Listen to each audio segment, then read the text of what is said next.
Bonjour. Perdre. N'aie jamais peur de perdre quelqu'un au détriment de ton bonheur. Certaines personnes n'ont à la limite aucune importance dans ta vie, sauf celle que tu leur donnes et qui, en réalité, n'est pas réelle. Parfois, se séparer de quelqu'un permet d'être équilibré. D'autres fois, couper le lien nocif permet d'avoir une stabilité psychique qui conduit à retrouver le chemin de l'équilibre. Ne confie pas ton bonheur aux humeurs de ton ami, ton conjoint, ta conjointe, ton employeur ou ton ou ta collègue. Si tu prends l'irresponsabilité de fonder ta vie et ta santé mentale sur les qu'en dira-t-on, les que pense-t-on de moi, tu te donnes les moyens d'avoir une vie suicidaire dans ce monde voyeuriste. Organise ta vie autour de la réalité de tes sentiments tout en utilisant ta raison. Si tu permets aux autres de décider de ton état mental, tu deviens friable, malléable, taillable et corvéable à souhait. On te tiendra toujours par les sentiments. On te tiendra toujours en laisse, te faisant comprendre que tu es indispensable sans arrêter de te torturer mentalement à partir de cette fausse dépendance. Pour mieux t'exploiter, on te renverra une image fausse de toi, mais dont tu ne pourras jamais te départir facilement, car tu vis dans l'hypocrisie la plus totale en acceptant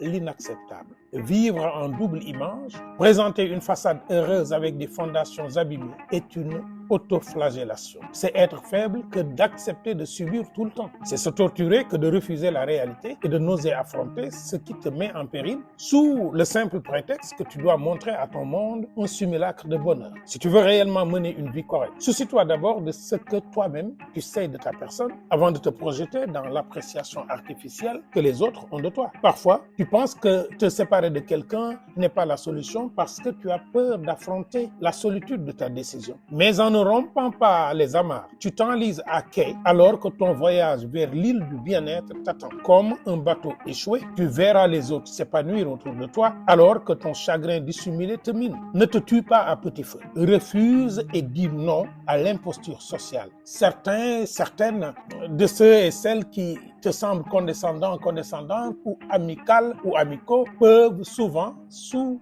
la blancheur de leurs dents, dissimuler la rougeur du sang. Ta stabilité psychologique tient à ta capacité de savoir, à chaque étape de ta vie, faire un bilan exhaustif de ton existence dans le magma de tes relations. Les moments les plus périlleux de ta vie sont ceux que tu traverses seul, sans avoir le courage de sortir de ton existence les personnes nuisibles et énervantes. Tu te leurres si tu penses apporter le bonheur aux gens alors que tu es intérieurement une bombe sociale à retardement. L'oisillon qui ne quitte pas le nid natal ne volera jamais de ses propres ailes. Dr Massamba Gueye, Nay Rafet.